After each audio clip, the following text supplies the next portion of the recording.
We know that the brain runs on oxygen and glucose, for example, but it also runs on positive supporting relationships. Our brains need positive relationships to grow and function well. It's from Henry Cloud, Boundaries for Leaders, and from Leroy Ames, The Lost Art of Disciple Making. It takes time to make disciples. It takes individual, personal attention. It takes hours of prayer for them. It takes patience and understanding to teach them how to get into the Word of God for themselves, how to feed and how to nourish their souls, and by the power of the Holy Spirit, how to apply the Word to their lives. And it takes being an example to all of the above. I'm Chad Brooks, and this is the latest episode of Productive Pastor, Relationships and Responding.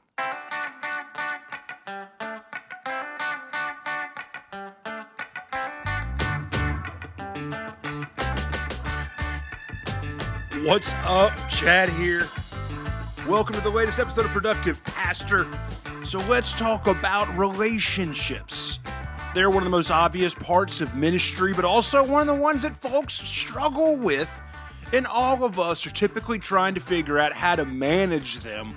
Plus, we've got families, we've got friends, we've got loved ones, we've got other folks that we want to be in relationships with on our personal life. So how do we manage these? How do we make sure that our relational priorities are just that, priorities, and also serve in this weird role of both leader and pastor, something that's been a place of divergence over the last couple of years? I'm learning a lot about relationships right now, and all of this is a result of the last few years that I've been on a journey from being a workaholic to someone who is more mindful of my health and how my vocational life is affected. I'm not here as a productivity expert, but just another pastor alongside of you in the journey. So, a couple of housekeeping bits before we launch in, and these are directly related to this episode. The first one is this. We're stacked with recommended resources for this. They're seriously good. You can catch them at the show notes, revchadbrooks.com/pp/005. So 4 things. 1, Boundaries for Leaders by Henry Cloud. We've talked about this before, but it is a seriously great book to read. The second is this, The Lost Art of Disciple Making by Leroy Ames. It's an older book. Some of the language is dated, but it's fantastic about the power of one-on-one and small group discipleship. Super intentional, super great read. The third is Leading Kingdom Movements by Mike Breen, especially his concept of orbits and how relationships function in ministry like this. And then the last is an article that's kind of different, but it'll relate to something we're talking about, especially the idea of putting boundaries around our time and that kind of thing. And it's this. It's called Dark Truths Your Calendar is Revealing About Your Productivity. It's by Tim Denning. Go over to the show notes to catch links for all of those, especially for the Denning article. And the second bit of housekeeping is this. This episode is going to have 2 parts. And the first is more of the larger theory of relationships. And the second part is a more deliberate, actionable, and strategic conversation about specifically managing ministry relationships. The workbook chapter for this episode is really good. It's really stacked. And what it focuses on is developing an understanding of the orbits of how Mike Breen talks about it. And what does it mean to develop systems of care and contact in church? And so the workbook goes into discerning the different categories of relationships we have as orbits, understanding what our existing rhythms are, and using our personal awareness to find weak points for what those rhythms might be. And the last is learning how we personally prioritize our system of care, a system of discipleship, and a system of leadership. So if that sounds interesting to you, you know, the workbook's over there. You can find it in the show notes. It's $30 for the season. It's full of good stuff, y'all. Solid, seriously, full of good stuff. So this episode is going to be a little different. You know, if you're a ministry leader, relationships being a priority seems a little bit like a duh moment. But if the pandemic has taught us anything, it's that the people that we interact with might need a handful of critical relationships. But we as ministry leaders are the critical relationship for tons of different people. And the ways that we interact with these folks, especially based off of their needs, based off of our needs, and all the other things that are going on inside of that, that's going to matter. And the unique thing also is we each end up doing this different. Each of us has a different set of relational skills that no one else has. And what's important as ministry begins to grow is our awareness of our strengths and our weaknesses when it comes to relationships. And we also have to realize that we've got a couple of different buckets that these relationships might fall into. And I'm just going to make up a couple of quick ones to show you how different they can be. You might be married or have a significant other. You might have family that you're in close contact with, or kids. You've got friends. You've got staff people that work at your church that might also go to your church or might also not go to your church. So there you're in a boss relationship and a pastor relationship with them right there. You've got board members and other leaders in your church. You've got your congregation. You've got new visitors to your church. You've got people in the church that you're developing for leadership. You've got people in the church with significant needs. You've got other community leaders that you're interacting with, or you might have people you're evangelizing in the community, or that you serve as a pastor to that will most likely never step foot inside of your church. Like I said, we all have different buckets. And you see how quick all of those can get out of hand. It's a little exhausting just to start listing those things. And some of these relationships need to be more natural. Some of them need to be more intentional. Some of them need to be more strategic. And we all have a different skill set when it comes to our span of care. Some parts of the relational thing are supernatural to you. Others are more complicated. And others might even be forgotten about. I'm a big fan of the Clifton Strength Finders tool. I've talked about it a bunch before. I love it. I swear by it, but I lead primarily with influencing strengths and with strategic strengths. Now, that means I'm going to interact and engage with people differently that might lead with relational strengths or might lead with executing strengths. All of that there, every one of us is going to do this in a unique and different way. And this is where I love Mike Breen and his concept of orbits. I want to read a quick quote from Breen for you real quick from Leading Kingdom Movements. Missional sending centers, communities that have enough spiritual mass with leaders who embody the character and competency of Jesus, that they become places of training, sending, and reproduction for leaders into the missional frontier, as well as a safe harbor of orbit. That's the key word right there. Of orbit for those coming from the missional frontier. Now, Mike Breen, his concept of orbits, he uses an astronomy term here, but it's a really helpful way to think about the people in your life and who they are, and also how you might be managing all of this. Ministry seems to be a little bit too much sometimes, doesn't it? So I've got an image. It'll be in the show notes, and you'll see it on social and stuff to talk about these orbits. But in short, what he talks about is those friends, those relationships we have that due to some situation or circumstance or relationship, we are around them a lot. Now, your spouse or your partner, you're going to be around them a lot. If you're in that sort of a relationship with somebody, you're going to be around them a bunch, or maybe your family or your kids, that sort of thing. Like, you want them in tight orbit with you, and that tight orbit is going to stay that way. You know, you might have a leader at the church or somebody else that's serving a couple of 3-year term. And in my church, I'm a United Methodist pastor. We've got a lay leader. I try to keep my lay leader in a pretty tight orbit because there's somebody who's really important to my church. And so I'm interacting with them a lot. Folks are your staff members. They're in tighter orbits. You're interacting with them a lot. But also, do you have one of those friends that you can sometimes not see for a couple of years, but the moment you're together, it's like you never left each other? So there's a great example of somebody who's in a lot larger of an orbit, and when they come closer to you, they come really close to you, but then they kind of swing out wide. I'm talking about this enough. I think you get the understanding of the orbits. If this sounds interesting, go grab Leading Kingdom Movements. Hear how Breen talks about it. But that idea of an orbit helps us begin to understand the way we interact and relate to all of the different people that we relate to in ministry, and also build up ways to respond to them in the ways that we need to. So first caveat, 2 caveats in this theory thing, and then we're going to get on to practical stuff. So the first caveat here, the relationships with our spouse, our family, and our friends, they need to be as natural as we can make it.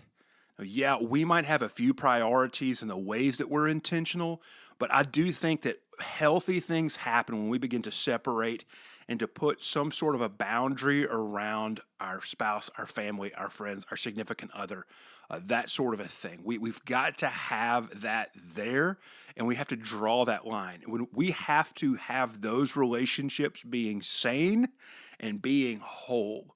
And depending on our ministry situation, there might be some bleed over into the friend category.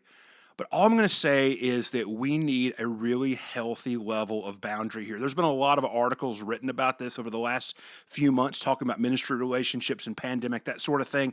And I'm just going to tell you, those kind of hit a little bit too close to home for me and what I've been experiencing. So let's just say you need to figure out that boundary line and protect that. Now, for those work relationships, and here's the why and how of why relationships matter. Pre-2020, we knew relationships mattered, but in this post-pandemic, if we can even say post-pandemic, in this life, relationships matter even more. There's been a tremendous loss of connection, an awareness of how people are treating each other. There's the conversation and idea of ghosting and gaslighting, all of these things. And I'm saying that because of this. As administrators, we're under the microscope, and our relational blunders are being called out.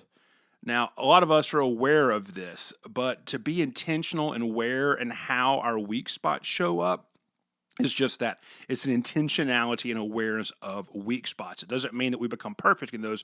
We're aware of those weak spots. And I'm not going to go into this episode talking about relational theory so much, but there are a couple of things that help us begin to understand how we can be, and they're super significant to think about these blind spots. Like I said, we're not going to try to fix these blind spots. We're going to be aware of these blind spots so we don't step in some sort of a landmine. And this has always been part of ministry. It's just gotten a lot more tense over the last couple of years. And so the second caveat is kind of we jump into this. It's your span of care. And span of care is learning to be honest with the amount of people that you can seem to juggle at the same time. We've all ended up putting people on a back burner and feeling like they're okay and they don't need us. But let's be honest, every one of us in ministry, we have stories of when we felt like people were okay to leave alone and it ended up poorly. Guys, those are the things that that's what sticks in my head at night is when there's a blunder in that realm. But we can also leave with this feeling of exhaustion because we are not able to meet with everyone. We're not able to contact everyone, all of these things. And tons of guilt can be applied here. It's an unhealthy mental space for people in ministry. But understanding your span of care, letting folks know your span of care, and intentionally planning for time with people is massive. And I also have to say there are some folks listening to this that are serving in a place where their congregation likes to complain about this. So this is what I'm going to tell you to do. If you're serving in this place where this is an issue, this is a known issue, make sure you have a written schedule so you can show people what this actually looks like day to day. Hint, hint, time auditing, episode 2. I'll put the link to the time audit tool in the show notes. That's one of the reasons this is really helpful. I hate to tell y'all, but sometimes that time audit sheet is a way to just have a paper record of what you spent your time doing for when you find yourself in moments like this. But also part of that caveat is Dunbar's number. I don't know if you've ever heard about this, but sociologists began talking about this in the 1990s. And the Dunbar's number, this theory essentially says that the average person cannot cognitively or neurologically handle more than 150 relationships at a time. That's the short version of it. I'll have a link to the Wikipedia article in the show notes for it if you want to read it. But let's think about that. The average size church in America is around 100. And you've got a family, you've got some friends, you've got community leaders. I'd say most pastors are actually maxed out at that 150 at best, and if worse, are having to extend themselves significantly. So this is the moment of change where we kind of talk about how do we extend this? How do we think about this intentionally? And this is the things that I have learned how to do well over the last couple of years. And whereas some of this conversation used to be about maximizing the amount of people that I was with, instead now it's about intentionality and focus and making sure I devote the time to do these buckets well. within the amount of time that I find healthy to work each week. So, 4 things that are practical things about this. Go over the show notes. I'll have these listed out. Might have some more links and stuff in there, but 4 things. Number 1, I think 2020 and the pandemic taught us this, and thankfully it worked really well for us at our church. But number 1, your church database and your congregational management system needs to be solid. I don't care if you have one. Do you have one that you can use, that you can customize to be for ministry, that you can sort and that sort of thing? I'll tell you right now, I always recommend Planning Center People. It's the easiest I've found.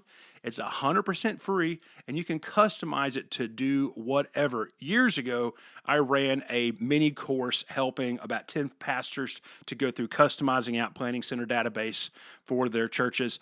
If this sounds interesting to you, I want you to do me a favor. I'm developing stuff out for the future, but if that sounds interesting to you, I need you to let me know. So say something to the Productive Pastor community, shout me out on Twitter, something like that, at Rev Chad Brooks. But that's the first thing. Your church database and congregational management system needs to be solid.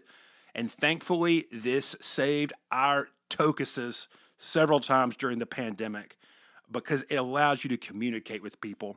And just, it's there. Guys, girls, ladies, whoever's, your church database and congregational management system needs to be solid. So the second thing is this. You need to build up systems of daily, weekly, and monthly contact and communication. You need to put this into a rhythm. Personal contact is important. It's super important. And the larger your church is, finding ways of just quick little touches and knowing every 2 weeks I send an email to these groups of people, or every month send an email to this group of people, that sort of thing, and so on. It's massive, and it allows things to be personalized. Personal contact to me is so important. I build it into the first beginning of my day. 10 minutes to cover my bases every single day, 5 days a week. I wake up in the morning, I text 5 people who are active in my church, tell them I'm praying for them. If they are married, I add their spouse onto that. I can cover my entire church in a couple of few weeks with a quick praying for you text like that. And I can tell y'all, it makes a big, big difference. It also keeps me in conversation with the church, because if something's going on, they almost always hit back with that. So that's just a quick thing. You need to build up systems and rhythms of contact and communication. And then you need to be intentional with your development and with your places of high needs. And so when I say development, who are your leaders? Who are your leaders that you are hoping to be leaders in the future? Who are these people that you need to be working with, and that sort of a thing? Okay, because that's going to be just absolutely critical. Just build in those systems of contact and communication. Put them into a rhythm and get them there. Like I email every single person who's given to my church on the first week of every month. I email everybody who's served in the last month every month. Just these simple and these quick and these normal places of communication are there. So the third is this. And then also your people with high needs, I use Trello for this. We've got folks that are sick or have stuff going on in their life. We've got a Trello board that our whole staff sees. I'm going to link to that in the show notes so you can see. I have a dummy version of that filled with country singers and their problems. But our whole staff sees that, and those are the folks that we just keep in touch with. So the third thing is this. Understand how certain groups need to be put into a higher level of focus.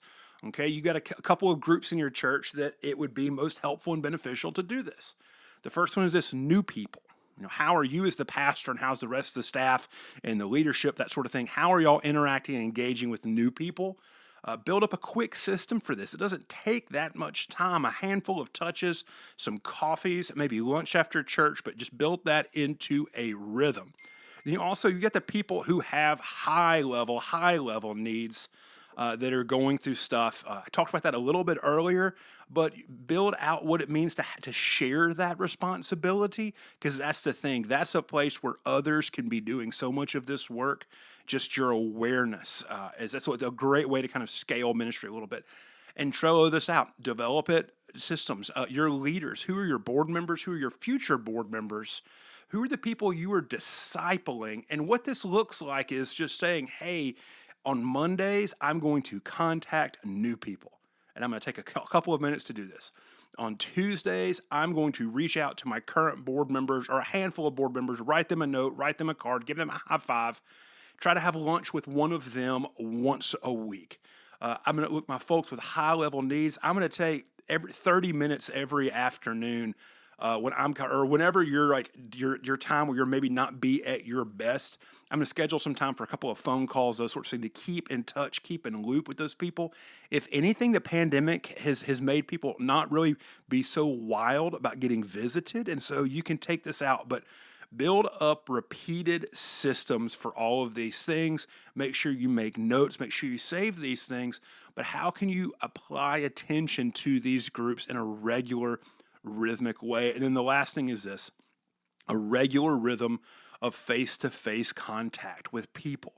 And I think this is the place where we talked about earlier in our episodes about rhythms of input goals and output goals. Here's a place to set an input priority. I try to schedule 2 lunches a week out with people. One of those is typically one of my current leaders or being a developed leader. And the other one I leave open for usually my friends that are in their 20s, folks that are jumping onto a spiritual journey in a new way, that sort of a thing. This isn't about how many people you can be in front of, but it's about this. If our work is so busy, it doesn't allow us to have relationships with those people we are leading and serving. We probably need to reframe something. It might be a personal problem of capacity or time management, or it could be just too high of an expectation of other things. It might be a combination of the two. But if you're listening to this and you're balking a little bit saying, Chet, I just don't have the time for this, the question I want to ask you is, this is probably the most important thing we're doing. What are you doing instead? Because this sounds massive, but I'm going to tell you, with some intentionality and some practice and some rhythm behind this, realistically, outside of lunches, this is about an hour of my day tops of an 8 to 9 hour workday, because I believe this is absolutely critical, and just building in those rhythms and those systems changes everything. And friends, this isn't about a way to increase our ability to do more. I used to say that kind of stuff.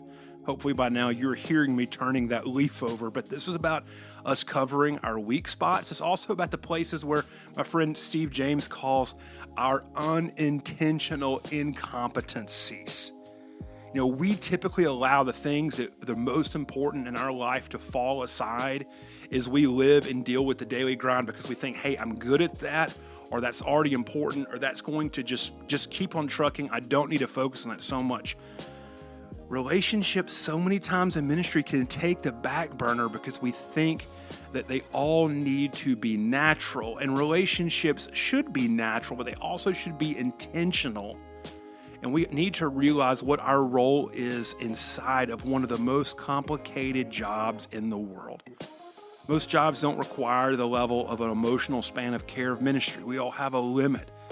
And we will all feel inadequate at times as far as our span of care is. This is simply about understanding how we can stretch that span of care out, how we can manage it better to apply focus and intention in the spaces it needs to be, while not leaving others out, and while not just burning our candle at both ends and us burning out.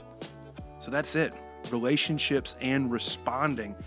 Every single week, I start an episode thread over in the Productive Pastor community, and I'm expecting this thread for this episode to be a lot of fun. So if you're not part of that community yet, I encourage you to pop over to the show notes, revchadbrooks.com/PPP/005.